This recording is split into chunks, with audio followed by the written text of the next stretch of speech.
ప్రియాంక వాద్రా ఎప్పటి నుంచి అయితే ఈ పాలస్తీనాకి సంబంధించిన వాయిస్ రైజ్ చేయడం స్టార్ట్ చేసిందో, ఎప్పుడైతే ఈ పార్లమెంట్‌లో ఆ బ్యాగ్ వేసుకొని బయటికి వెళ్ళడము, ఆయన బ్యాగ్స్‌ని ప్రదర్శించుకుంటూ పాలస్తీనాకి సపోర్ట్‌గా నేను నిలబడుతున్నాననేసి మాట్లాడడం జరిగిందో, అప్పటి నుంచి అయితే ఆమె పైన సోషల్ మీడియా ఒక రేంజ్‌లో ఫైర్ అవుతున్నారు. సోషల్ మీడియా వాళ్ళు ఈమెని టార్గెట్ చేయడము, దాని తర్వాత వీళ్ళు మాట మార్చేయడము, పాకిస్తాన్‌తో పాటు మేము బంగ్లాదేశ్ హిందువుల గురించి కూడా మాట్లాడతాము అనేసి ఇవన్నీ బంగ్లాదేశ్ హిందువుల గురించి కూడా మాట్లాడదాం అనేసి కొన్ని బ్యాగ్స్ వేసుకొని రావడము ఇవన్నీ జరిగినాయనమాట. అయితే ఇందులో కీలక అంశాలు నేను 2 మాట్లాడతాను. ఒకటి ప్రీతి జింటా, ఇంకోటి పాకిస్తాన్.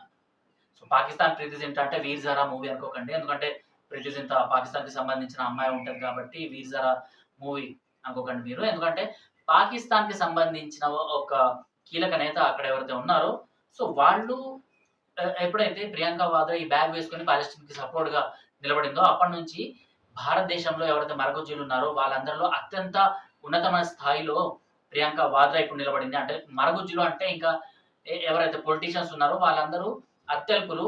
ప్రియాంక వాద్రానే ఇంకా అందరికన్నా పెద్ద. ఎందుకంటే పాలస్తీనా గురించి మాట్లాడింది. మా పాకిస్తాన్‌లో కూడా ఎవరు మాట్లాడలేదు అలాంటిది. కానీ ఇక్కడ ఈమె దమ్ము చేసింది. తన ధైర్యాన్ని చూపెట్టింది.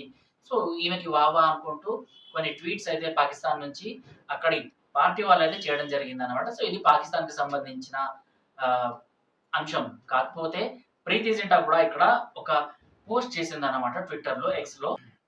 Support the country you live in or live in the country you support అని ప్రియాంక సారీ ప్రీతి జింటా అయితే ఒక ట్వీట్ చేయడం జరిగిందనమాట. అయితే చాలా మంది దీన్ని ఏమనుకుంటున్నారంటే ఇటు ప్రియాంక వాద్రా ఏదైతే పాలస్తీన్‌కి సపోర్ట్‌గా బ్యాగ్ వేసుకొని వెళ్ళిందో దానికి సంబంధించిన అంశంగానే దీన్ని తీసుకుంటున్నారు. నిజంగా నాకు కూడా అదే అనిపిస్తుంది. మీకేమనిపిస్తుందో కామెంట్ బాక్స్‌లో తెలపండి. ఎందుకంటే పాలస్తీన్‌కి సంబంధించిన వాయిస్ రైజ్ చేయాలా వద్దా అని కాస్త ఆలోచించాల్సిన సమయం తీసుకోవాల్సింది వీళ్ళు. పాలస్తీనాకి మన భారతదేశానికి పెద్దగా సంబంధం లేకున్నా కూడా అక్కడ జరుగుతున్న అంతర్యుద్ధం ఆ దేశానికి సంబంధించింది. దాని గురించి మనం మాట్లాడాల్సిన అవసరం లేదనమాట. ఎందుకంటే మన భారతదేశానికి సంబంధించిన వాటిలో వాళ్ళు జోక్యం చేసుకోరు. అండ్ మనకు సంబంధించిన ఏవైనా కీలక అంశాలు ఉంటే కూడా వాళ్ళు సపోర్ట్ చేయరనమాట. అలాంటి దేశానికి మనం సపోర్ట్ చేయాలా వద్దా అనేసి మనం ఆలోచించుకోవాలి. కాకపోతే ఇక్కడ ప్రియాంక వాద్రా ఇలాంటి స్టెప్ తీసుకున్న తర్వాత ఇలాంటి ట్వీట్స్ అన్నవి వైరల్ అవుతున్నాయన్నమాట.